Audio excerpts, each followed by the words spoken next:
So welcome back once again on the video heart transplant. In this video we will talk about the pros and cons or simply from A to Z of heart transplant. Okay, let's talk about what is heart transplant. A heart transplant is an operation in which a failing heart is replaced with a healthier donor heart. Heart transplant is a treatment that's usually reserved for people whose condition has not improved enough with medications or other surgeries. While a heart transplant is a major operation, your chance of survival is good with appropriate follow up care. Now, the question is why it's done or why is heart transplant done? Heart transplants are performed when other treatments for heart problems have not worked, leading to heart failure.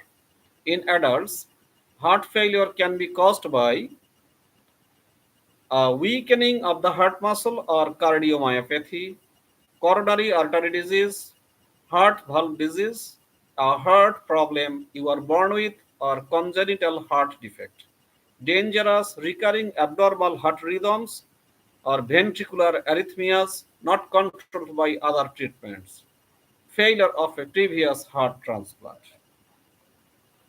In children, heart failure is most often caused by either a congenital heart defect or cardiomyopathy. Another organ transplant may be performed at the same time as a heart transplant or multi organ transplant in people with certain conditions at select medical centers. Multi organ transplants include heart kidney transplant. This procedure may be an option for some people with kidney failure in addition to heart failure. Heart liver transplant. This procedure may be an option for people with certain liver and heart conditions. Heart lung transplant. Rarely, doctors may suggest this procedure for some people with severe lung and heart diseases if the conditions cannot be treated with only a heart transplant or a lung transplant. A heart transplant is not right for everyone, however.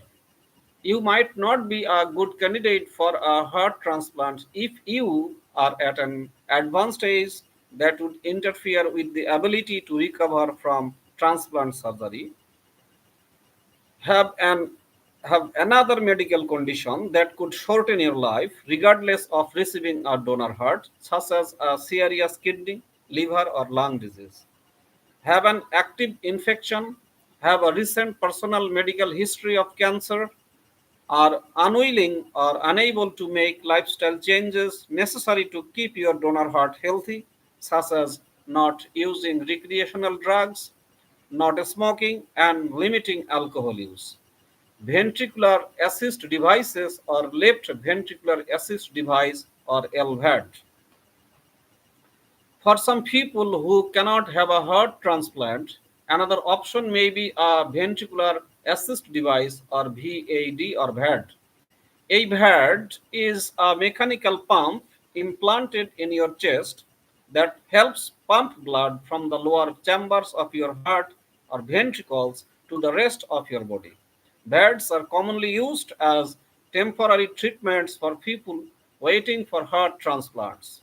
These devices are increasingly being used as long term treatment for people who have heart failure but are not eligible for heart transplants.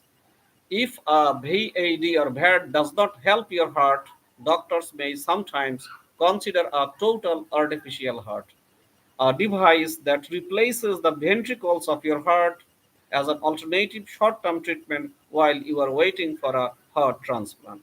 Now, let's look at the risks of heart transplant. Besides the risks of having open heart surgery, which include bleeding, infection, and blood clots, risks of a heart transplant include rejection of the donor heart. One of the most worrying risks after a heart transplant is your body rejecting the donor heart. Your immune system may see your donor heart as a foreign object and try to reject it, which can damage the heart. Every heart transplant recipient receives medications to prevent rejection or immunosuppressants, and as a result, the rate of organ rejection continues to decrease. Sometimes a change in medications will hold rejection if it occurs. To help prevent rejection, it's critical that you always take your medications as prescribed and keep all your appointments with your doctor. Rejection often occurs without symptoms. To determine whether your body is rejecting the new heart, you will have frequent heart biopsies during the first year after your transplant. After that, you won't need biopsies as often. Primary graft failure. With this condition, the most frequent cause of death in the first few months after transplant, the donor heart does not function. Problems with your arteries. After your transplant, it's possible that the walls of the arteries in your heart could thicken and harden, leading to cardiac allograft vasculopathy. This can make blood circulation through your heart difficult and can cause a heart attack, heart failure, or heart arrhythmias, or sudden cardiac death. Medication side effects. The immunosuppressants you will need to take for the rest of your life can cause serious kidney damage and other problems. Cancer. Immunosuppressants can also increase your risk of developing cancer. Taking these medications can put you at a greater risk of skin cancer and non Hodgkin's lymphoma, among others. Infection. Immunosuppressants decrease your ability to fight infection. Many people who have had transplants have an infection that requires them to be admitted to the hospital in the first year after their transplant. Now let's see how you prepare for your heart transplant. Preparations for a heart transplant often begin weeks or months before you receive a donor heart. Taking the first steps. If your donor recommends if your doctor recommends a heart transplant, you will likely be referred to a heart transplant center for evaluation, or you can select a transplant center on your own. Check your health insurance to see which transplant centers are covered under your plan. When evaluating a heart transplant center, consider the number of heart transplants a center performs each year and the survival rates. You can compare transplant center statistics using a database maintained by Scientific Registry of Transplant Recipients. You should also check to see if a transplant center offers other services you might need. These include coordinating support groups, assisting with travel arrangements, helping you find local housing for your recovery period, or directing you to organizations that can help with these concerns. Once you decide on a center, you will need to have an evaluation to see if you are eligible for a transplant. The evaluation will check to see if you have a heart condition that would benefit from transplantation, might benefit from other less aggressive treatment options, are healthy enough to undergo surgery and post transplant treatments, will agree to quit smoking if you smoke, and stop using alcohol and recreational drugs, are willing and able to follow the medical program outlined by the transplant team, can emotionally handle the wait for a donor heart, have a supportive network of family and friends to help you during this stressful time. Waiting for a donor heart, what you can do here during this time while you are waiting for a donor heart or donor organ. If the transplant center medical team determines that you are a good candidate for a heart transplant, the center will put you on a waiting list. The wait can be long since there are more people who need hearts than donors. Finding a donor depends on your size, your blood type, and how sick you are. While you are on the waiting list, your medical team will monitor your heart and other organs and adjust your treatment as necessary. The team will help you learn to care for your heart by eating well and being active. If medical therapy fails to support your vital organs as you wait for a donor heart, your doctors might recommend that you have a ventricular assist device or VAD implanted to support your heart while you wait for a donor organ. These devices are also referred to as bridges to transplantation because they gain you some time to wait until a donor heart is available. Immediately before your transplant surgery, what you should do or what you can do. A heart transplant usually needs to occur within 4 hours of organ removal for the donor organ to remain unusable. As a result, hearts are offered first to a transplant center close by and then to centers within certain distances of the donor hospital. The transplant center can provide you with a pager or cell phone to notify you when a potential heart is available. You must keep your cell phone or pager charged and turned on at all times. Once you are notified, you or your transplant team have limited time to accept the donation. You will have to go to the transplant hospital immediately after being notified. As much as possible, make travel plans ahead of time. Some heart transplant centers provide private air transportation, or other travel arrangements. Have a suitcase packed with everything you will need for your hospital stay, as well as an extra 24-hour supply of your medications. Once you arrive at the hospital, your doctors and transplant team will conduct a final evaluation to determine if the donor heart is suitable for you and if you are ready for surgery.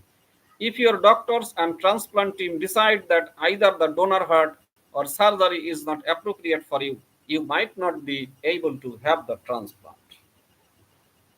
What you can expect during this procedure. Heart transplant surgery is an open heart procedure that takes several hours. If you have had previous heart surgeries, the surgery is more complicated and will take longer. You will receive medication that causes you to sleep or general anesthetic before the procedure. Your surgeons will connect you to a heart lung bypass machine to keep oxygen rich blood flowing throughout your body.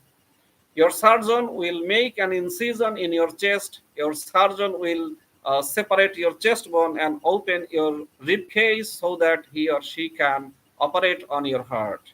Your surgeon then removes the deceased heart and sews the donor heart into place. He or she then attaches the major blood vessels to the donor heart. The new heart often starts beating when blood flow is restored.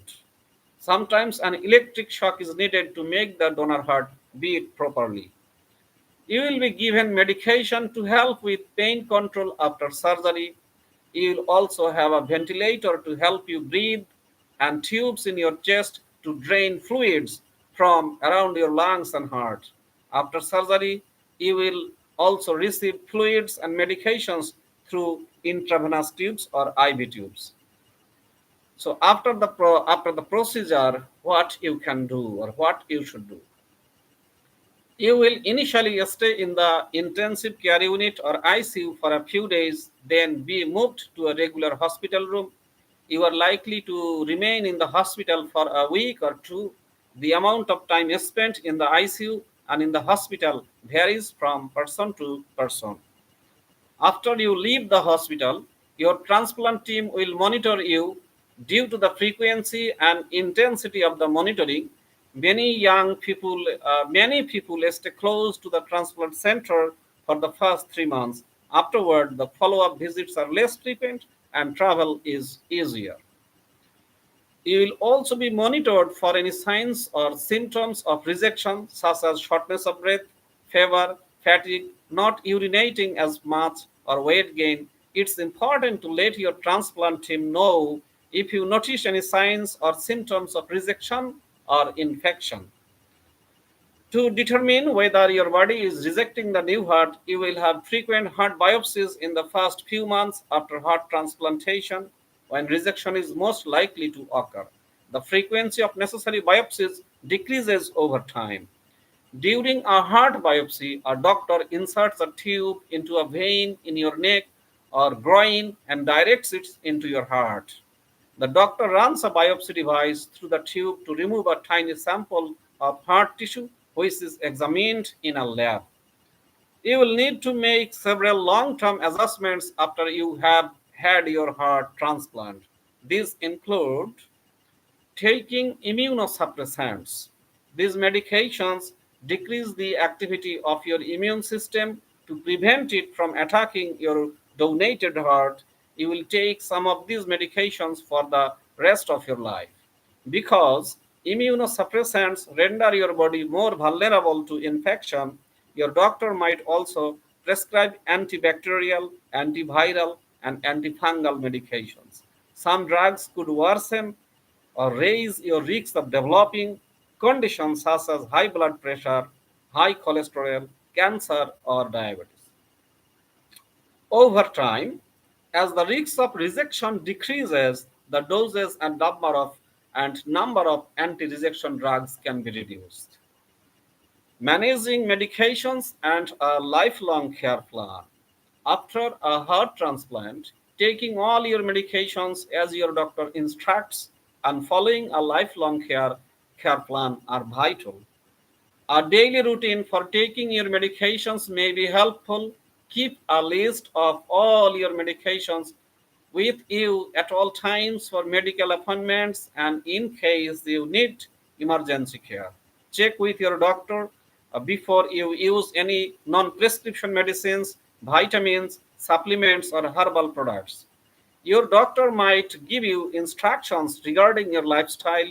Recommendations may include wearing sunscreen, exercising, eating a healthy diet, and being careful to lower your risk of infection. Your doctor may also recommend that you not use tobacco products or recreational drugs and limit alcohol use. Follow all of your doctor's instructions. See your doctor regularly for follow up appointments and let your doctor know if you have signs or symptoms of complications. Cardiac rehabilitation. This program incorporates exercise and education to help you improve your health and recover after a heart transplant. Cardiac rehabilitation can help you regain your strength and improve your quality of life. You may start it before you leave the hospital. Now let's see what are the results of heart transplant. Heart transplant procedure. Most people who receive a heart transplant enjoy a good quality of life. Depending on your condition, you may be able to resume many of your daily life activities such as work, hobbies, and sports, and exercising. Discuss with your doctor what activities are appropriate for you. Some women who have had heart transplant can become pregnant. However, talk to your doctor if you are thinking about having children after your transplant. You will likely need medication adjustments before becoming pregnant, as some medications can cause pregnancy complications. Survival rates after heart transplantation vary based on a number of factors. Survival rates continue to improve despite an increase in older and higher risk heart transplant recipients. Worldwide, the overall survival rate is about 90% after 1 year and about 80% after 5 years for adults. Now, the question is, what if your heart fails? What you should do? Heart transplants are not successful for everyone. Your new heart can fail for a number of reasons. Your doctor might then suggest adjusting your medications or, in more extreme cases, having another heart transplant. If additional treatment options are limited, you might choose to stop treatment. Discussions with your heart transplant team, doctor, and family should address your expectations and preferences for treatment, emergency care, and end of life care. Now, what to do about coping and support? It's normal to feel anxious and overwhelmed while waiting for a transplant or to have fears about rejection, returning to work, or other issues after a transplant. Seeking the support of friends and family members can help you cope during this stressful time. Join a support group for transplant recipients. Talking with others who share your experience can ease fears and anxiety. Set realistic goals and expectations. Recognize that life after transplant might not be the same as life before transplant. Having realistic expectations about results and recovery time can help reduce stress. Educate yourself. Read as much as you can about your procedure and ask questions about things you don't understand because knowledge is empowering. I repeat, knowledge is empowering. Now let's see what about diet and nutrition. After your heart transplant, you may need to adjust your diet to keep your heart healthy and functioning well. Maintaining a healthy weight through diet and exercise can help you avoid complications such as high blood pressure, heart disease, and diabetes. A nutrition specialist or dietitian can discuss your dietary needs and answer your questions after your transplant. You will have several healthy food options and ideas to use in your eating plan.